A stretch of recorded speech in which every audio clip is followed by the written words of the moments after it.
అందరికీ నమస్కారం. Welcome to our YouTube channel అనగనగా ఓ కథ. మంచి కథలు వినడానికి మా ఛానల్ను తప్పకుండా సబ్స్క్రైబ్ చేయండి. అలాగే మీ ఫ్రెండ్స్ అండ్ ఫ్యామిలీకి షేర్ చేయండి. ఇప్పుడు మనం వినబోయే ఆడియో మన్నెన్ శారద గారు రాసిన మహారాజశ్రీ మా అమ్మగారు పార్ట్ 3. ముందు భాగంలో దుర్గమ్మ గారు తన గత జీవితం గురించి మనవరాలు హరిణికి చెప్తూ ఉన్నారు. ఇక తర్వాత ఏం జరుగుతుందో ఈ భాగంలో విందాం. అమ్మ దుర్గాంబ గారు, వరుసగా ఇన్ని ఘోరాలు జరిగిపోతున్నా మీరింకా దేవరాజునే నమ్ముతున్నారు. వాడు తిరిగి వచ్చాడంటే మీ ఇద్దరి ప్రాణాలు కూడా మిగలవు. వాడే మీ అమ్మాయిని అల్లుణ్ణి చంపించాడు. నిద్రపోతున్న బాబుగారి మొహం మీద తలగడ పెట్టి ఊపిరాడకుండా చేసి చంపాడు. ఇప్పుడు ఆయనకి తలకొరివి పెట్టి మీ ఆస్తికి వారసుడవుతాడు. ఆనక మీ ప్రాణాలు మిగలవు. కావాలంటే మీ పనివాడి మాటలైనా వినండి అంటూ పనివాడి వైపు చూశారు. అవునమ్మగారు, దేవరాజు రాత్రి అయ్యగారికి మందిస్తానని వెళ్ళి చంపేస్తా ఉంటే నేను మేడమెట్ల మీద నిలబడి చూశాను. ఆ రోజు నన్ను చూడలేదు, సత్య ప్రమాణకంగా చెబుతున్నాను అన్నాడు. నేను దిమ్మెరపోయాను. ఏడుస్తున్న నన్ను శర్మగారు ఓదార్చారు. ఇది దిగులు పడి కూర్చునే సమయం కాదు. బతికుంటే బలుసాకు తినొచ్చు. ముందు పాపాయిని తీసుకుని దూరంగా వెళ్ళిపోండి. ఆనక మిగతా విషయాలు ఆలోచించవచ్చు అన్నారు. నన్ను ఎక్కడికి వెళ్ళమంటారు అని అడిగాను. మీ బంధువుల ఇళ్ళన్నీ గాలిస్తాడితను. అక్కడెక్కడికి వద్దు. మా అన్నగారి కూతురు రాజమండ్రిలో ఉంది. అందాక అక్కడ తలదాచుకోండి అన్నారు. నేను వెంటనే కొన్ని నగలు డబ్బు తీసుకుని నీతో పాటు శర్మగారి వెంట రాజమండ్రి వచ్చేశాను. ఆ తర్వాత నెల రోజుల లోపునే శర్మగారు చనిపోయారని తెలిసింది. నా వివరాల కోసం ఆ నీచుడు శర్మగారిని కూడా చంపేసి ఉంటాడని గ్రహించాను. చిన్నగా కొన్ని నగలమ్మి నిన్ను చదివించి ఇక్కడ అజ్ఞాతవాసం చేస్తూ కాలం గడుపుతున్నాను అంటూ చెప్పడం ముగించింది దుర్గమ్మ. ఆమె గతమంతా గుర్తొచ్చి కళ్ళు ధారలు కట్టేయి. హరిణి అమ్మమ్మని ఆర్తిగా కౌగిలించుకుంది. మా అమ్మ, నా కోసం ఎంత త్యాగం చేశావు అంది. ఇందులో నా గొప్పదనమేముంది? రక్త సంబంధం అలాంటిది అంది హరిణి ముంగురులు సర్దుతూ. ఆ నీచుడు ఇప్పుడు ఎక్కడున్నాడు? తెలియదు. చాలా వరకు ఆస్తి నగలు తెగనమ్ముకుని ఆ ఊరు వదిలేశాడని విన్నాను.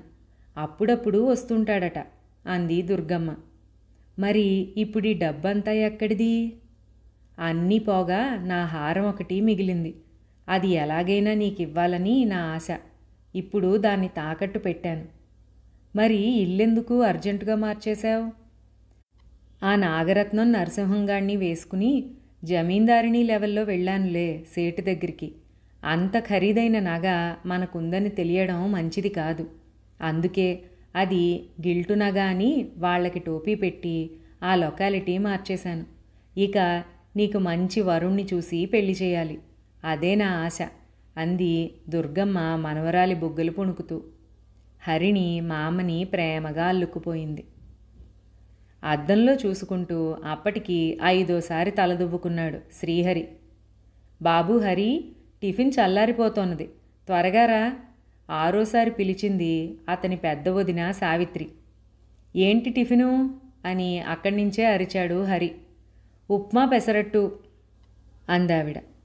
ఛీ, నాకొద్దు, నేను బయట తింటాను అంటూ హాల్లోకి వచ్చాడు హరి. నువ్వెప్పుడు ఇంట్లో తిన్నావులే సన్నగా గొణిగింది సావిత్రి. ఇంట్లో తినొచ్చుగా, ఎందుకు బయట డబ్బులు తగలేయడం అన్నాడు చాలా మెల్లిగా కోపాన్ని దిగమింగుతూ పెద్దన్నయ్య శ్రీపతి. అన్నయ్య గారు డబ్బు విలువ గురించి మాట్లాడుతున్నారు. మెరక వీధుల సర్వే అయిపోయిందేమిటొదినా అన్నాడు శ్రీహరి వెటకారంగా. ఆ మాట విని సావిత్రి మొహం మాడిపోయింది. తినే టిఫిన్ వదిలేసి లోపలికి వెళ్ళిపోయింది. నోటికి ఏం తోస్తే అది మాట్లాడడమేనా? చూడు, మీ వదిన టిఫిన్ వదిలేసి వెళ్ళిపోయింది. ఒక్క పూటకేం పర్వాలేదులే. అది సరే, కానీ నాకు కాస్త డబ్బు కావాలి. నా దగ్గర లేదు. అలా చెప్తే ఒప్పుకోను. నాన్నగారు ఫారెన్ వెళ్తూ పవర్ ఆఫ్ అటార్నీ తమకే ఇచ్చారని నాకు తెలుసు. ఇస్తే ఇంటి ఖర్చులన్నీ నేనేగా చూసుకుంటున్నాను. అలాగడగండి. పెళ్ళై పిల్లలు పుట్టినా మా వారు ఈయన దగ్గర చేతులు చాచాల్సి వస్తోంది.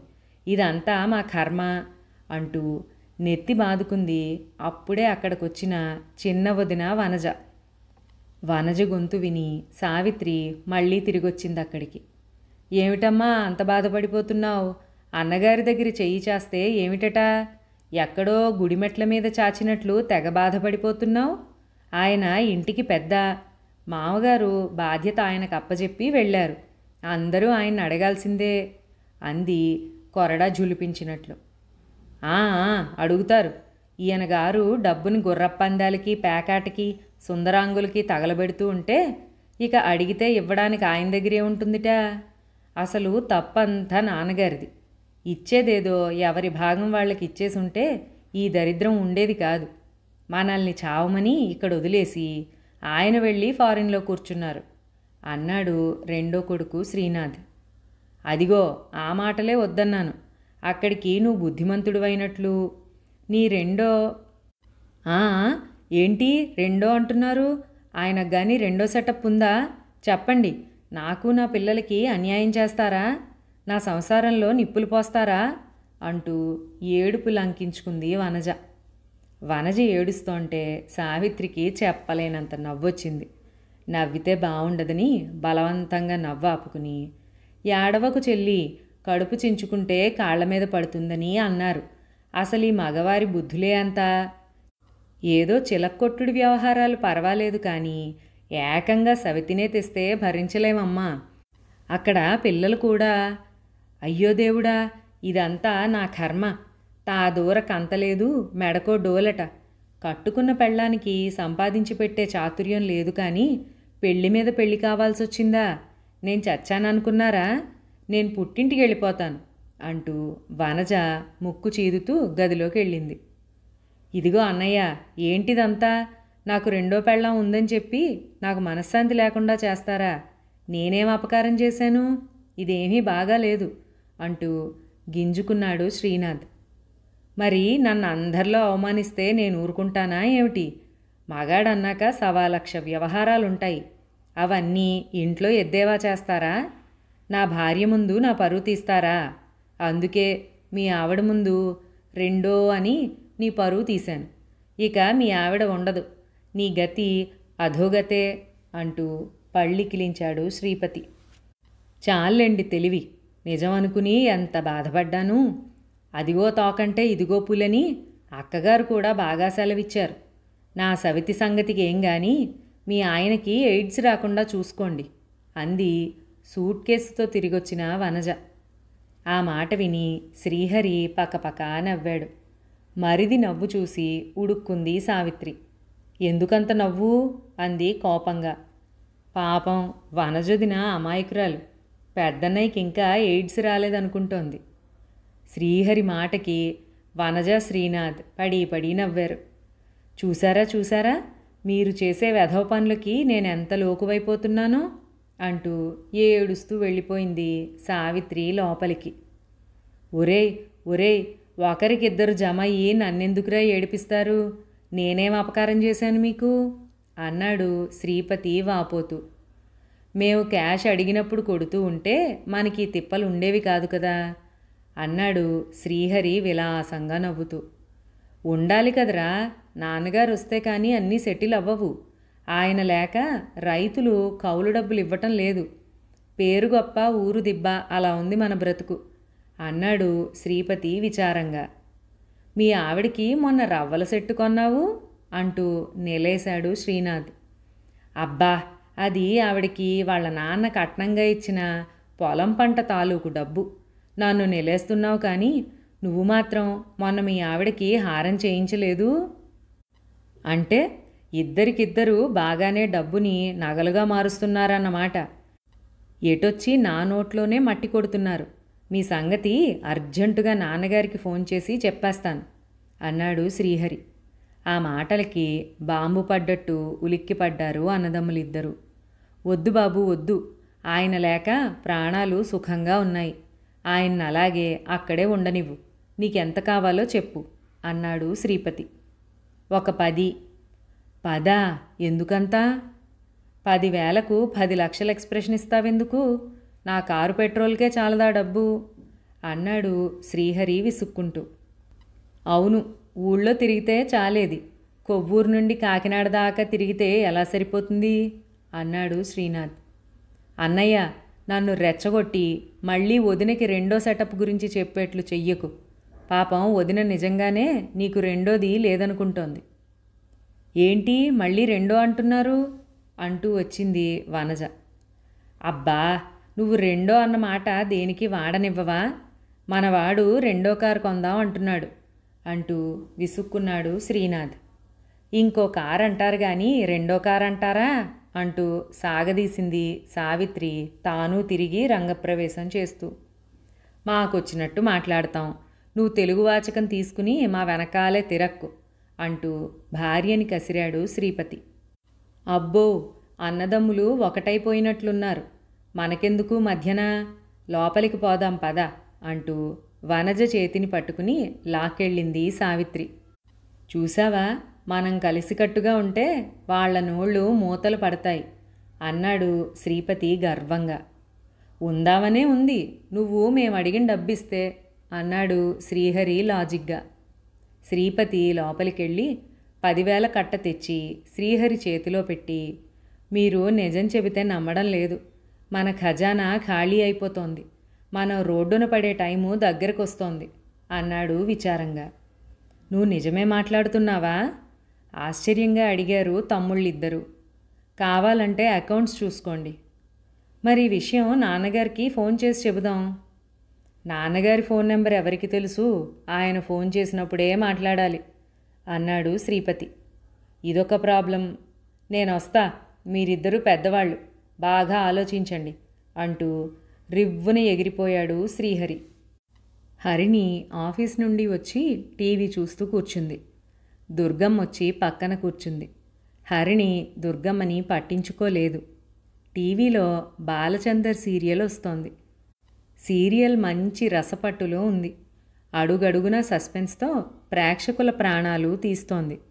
దుర్గమ్మ తన ఉనికిని తెలియజేస్తూ చిన్నగా సకిలించింది. అయినా హరిణి ఈ లోకంలోకి రాలేదు. దుర్గమ్మకి ఒళ్ళు మండింది. వెళ్ళి టీవీ ఆఫ్ చేసింది. హరిణి కోపంగా మా అమ్మ వైపు చూసి, ఏంటది, నేను టీవీ చూస్తుంటే ఆపుతావేమిటి అంది. పెద్దదాన్ని, నేను మాట్లాడడానికి వస్తే నువ్వు టీవీ చూస్తావేమిటి అంది దుర్గమ్మ అంతకన్నా పంతంగా. మాట్లాడు, ఎవరొద్దన్నారు అని తిరిగి టీవీ ఆన్ చేసింది హరిణి. అంటే నా మాటలకు అంత విలువ లేదా? టీవీ చూస్తూ వినడానికి నా మాటలు కాలక్షేపం బఠానీలా అంటూ మండిపడింది దుర్గమ్మ. అబ్బా, నన్ను చంపేస్తున్నావు మామ, పగలంతా ఆఫీసులో కష్టపడి వస్తాను, కాసేపు రిలాక్స్ కానివ్వవేమిటి? అయినా ఆ మాత్రానికి టీవీ ఎందుకు కొన్నావు అంది చిరాగ్గా. కొన్నాను, అది లేకపోతే మనల్ని తక్కువ వాళ్ళు అనుకుంటారని, అంతేకాని పని పాట మానుకుని నోరు చాపుకుని ఆ వెధవ ఎగురుళ్ళు చూడమని కాదు. అసలు ఇండియా లాంటి పైకొస్తోన్న దేశానికి టీవీ చాలా శుద్ధ దండుగా అంది దుర్గమ్మ మళ్ళీ టీవీ ఆపేస్తూ.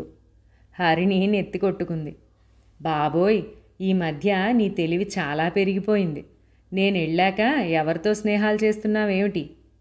తోచక మన పక్క అపార్ట్మెంట్లో ఉన్న విప్లవం గారిని పుస్తకాలు అడిగానులే, ఏవో ఇచ్చింది, అన్నీ చదివేశాను. విప్లవమా? ఎవరైనా? మగాడు కాదు, 100 పైసల ఆడది. అదేదో వాదం రచయిత్రిట, చాలా బాగా మాట్లాడింది. మనల్ని ఇలా పుట్టించినందుకు దేవుడితో దెబ్బలాడాలంది. నయమే, దేవుడున్నాడని నమ్ముతోంది అంది హరిణి ఊపిరి పీల్చుకుంటూ. నమ్మడమేమిటి, పూజలు చేస్తుంది, కానీ పసుపు కుంకుమలు కాపాడమని కాదు, మగవాడి జులు నశింపజేయాలని. అన్నట్లు దేవుడికి కాదు, దేవికి పూజలు. ఆదిశక్తి ఆడది, సృష్టికి మూలం ఆడది, అసలు ఆడది సృష్టించిన వాళ్లే మగవాళ్ళు.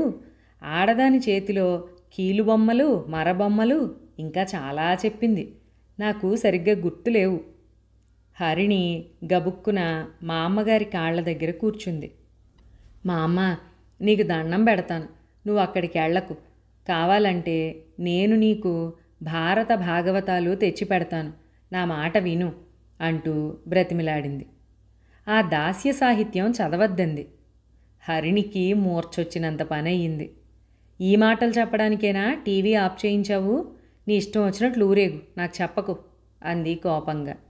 దుర్గమ్మ పకపక నవ్వింది. విప్లవం గారు చెప్పిన ప్రతి మాట వినేయడానికి మీ మామ అంత పిచ్చిది కాదు, కానీ కొన్ని బాగానే చెబుతుంది. నాకు కాలక్షేపం కావాలి, ఆవిడికి వినేవాళ్ళు కావాలి, అది సంగతి అంది మా అమ్మ. అమ్మయ్యా, బతికించావు అంది హరిణి తేలిగ్గా ఊపిరి పీల్చుకుంటూ. అది సరే, ఈ మధ్యన నీ గెటప్ మారింది కదా, ఆఫీస్లో వాళ్ళు ఏమంటున్నారు? మా అమ్మ, ఇంగ్లీష్ మాటలు ఎప్పుడు నేర్చుకున్నావే? రోజంతా టీవీ చూస్తున్నానుగా. అంటే నువ్వు రోజంతా చూస్తావు, నేను మాత్రం ఒక్క అరగంట కూడా చూడకూడదు, అంతేనా అంది కోపంగా హరిణి.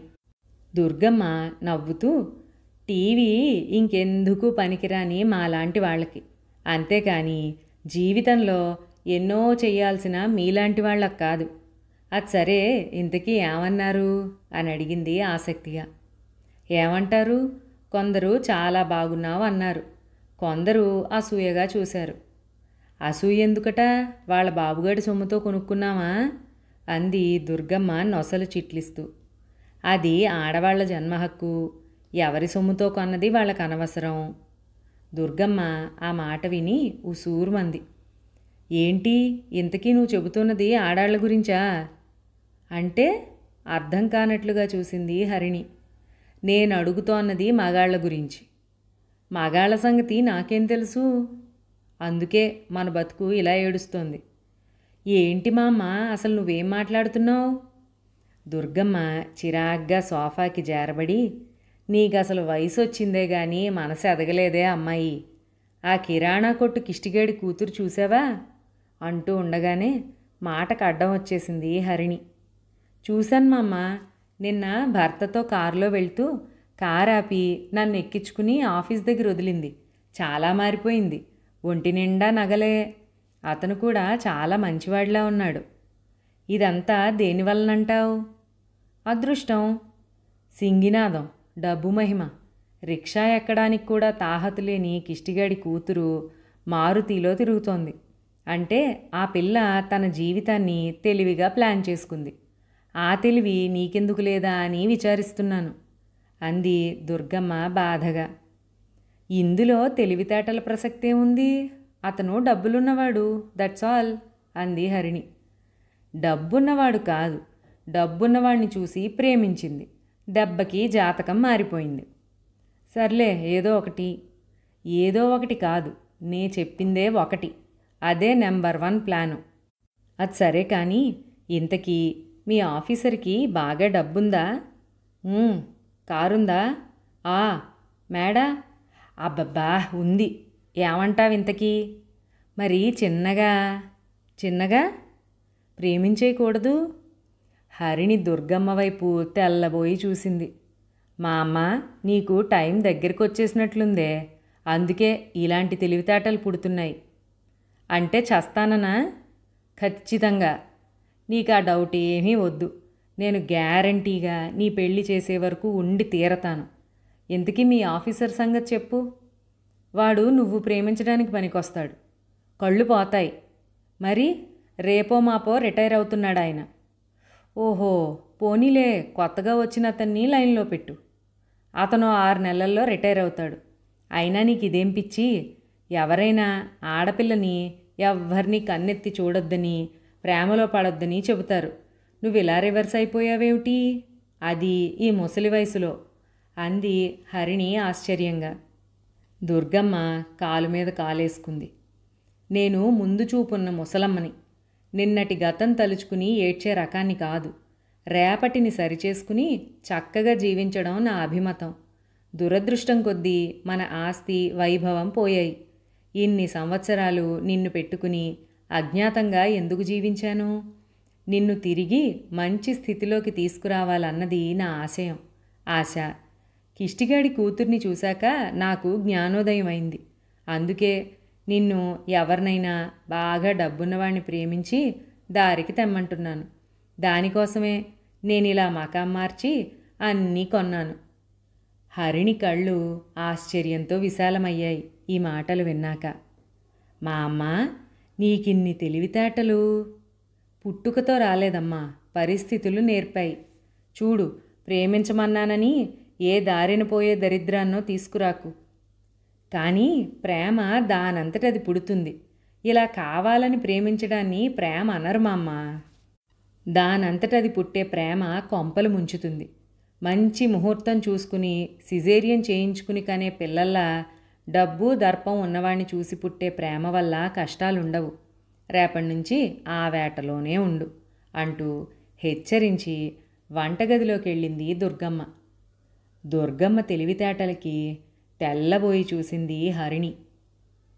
గౌతమి ఎక్స్ప్రెస్లో దిగింది మేరీ.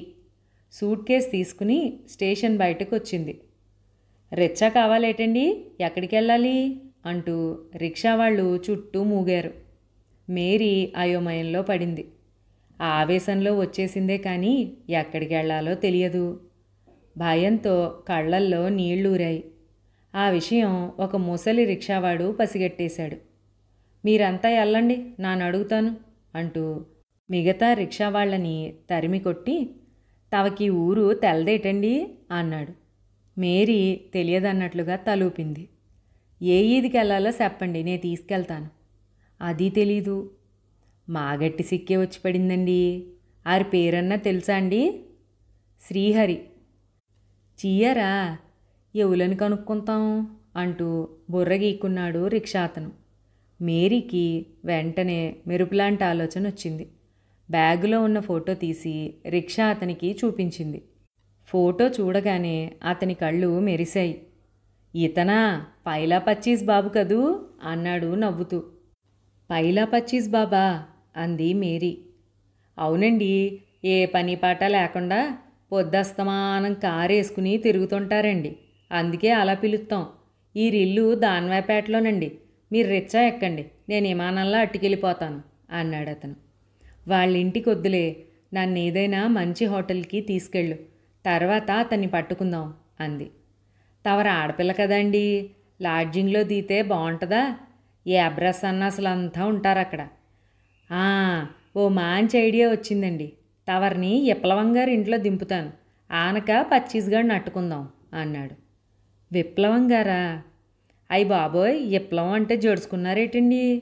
ఆరు మీలాట ఆడమనిసే, కానీ పవరు పుల్లు. మగోడంటే సీమ దోమలా తీసి పారేస్తారండి. సేటలతో దుమ్మెత్తిపోసేస్తారండి. అసలు ఆడది 6 గజాల చీర ఎందుకు కట్టుకోవాలా, మగోడు 3 మూరల లుంగి ఎందుకు కట్టుకోవాలా అని ఓసారి మీటింగ్లో సెరిగి పారేశారండి. ఆరైతే మిమ్మల్ని జాగ్రత్తగా చూసుకుంటారు అన్నాడు ఏకబిగిన లెక్చర్ ఇస్తూ. ఆ విప్లవం ఎవరో కొంచెం భయం వేసినా అవసరానికి తల దాచుకోక తప్పలేదు మేరీకి. చిన్నగా రిక్షా ఎక్కింది. రిక్షావాడు సూట్ కేసును కూడా రిక్షాలో పెట్టి తొక్కడం ప్రారంభించాడు.